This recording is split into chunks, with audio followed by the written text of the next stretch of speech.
গাজীপুরের শ্রীপুর উপজেলা ফাউগান এলাকার শতবর্ষী ডরুবিয়া এখন এক করুণ বাস্তবতা।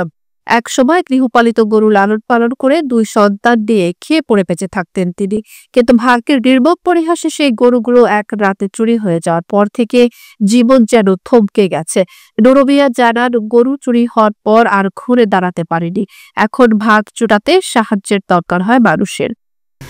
বাবা, আমার ফলাফল আছে কথা ঠিক হই কি, মানে একজন আছে হ্যাঁ বাইতুই নেই, আরেকজন আছে ব্যাকল সাজা ব্যাকল, তারা কেউ কিছু দিলে খায় নইলে নাই। আমি দেখেন অচল নাকি আমার যাওয়াই কিছু আসি, পরবর্তী সব চলে লেগে গেছে নাকি। এখন আমি বৃদ্ধ মানুষ, আমি চলতে উঠতে পারি না, যদি আপনাকে মনে চায় আমার কিছু সহযোগিতা করলে। মৃত আব্দুস সালামের এই বৃদ্ধ সন্তান এখন কারো ঘরের বারান্দা, কারো উঠানে সাহায্যের আশায় ঘোরেন। শতাধিক বছর বয়স হলেও এই সরকারি কোনো ভাতা কিংবা চিকিৎসার সুযোগ। সোনের জিনিস আছিল সব, আমি তো ব্যাকুল মানুষ, কিছু কইতে পারি না বাবা। চুরি গেছে পরেতে, মানে আমার ব্যাগ তো একটু সাহায্য করেও না।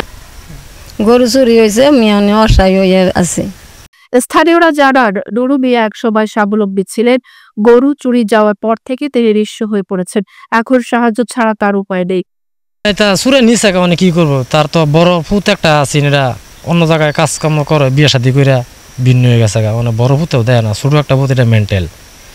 এটা কেউ 10-20 টাকা দিলে খায়, না দিলে না খায়, এ বিষয় করে। ওই যে বাঙ্গা ঘর দেখলেন তন্নেরা গরু চুরি হইতে আবি যাবি আসিন ফালতু চুরে টেয়া পয়সাও নিছে গা, স্বর্ণের জিনিস আসিন, তার হুতের বউর ঘর হইতেও নিছে গা। মানে কি করে খাইব, মানে কেউ পারে দিলে বেড়া সাইড ডাল ভাত খাইতে পারবো, না দিলে তো নাই।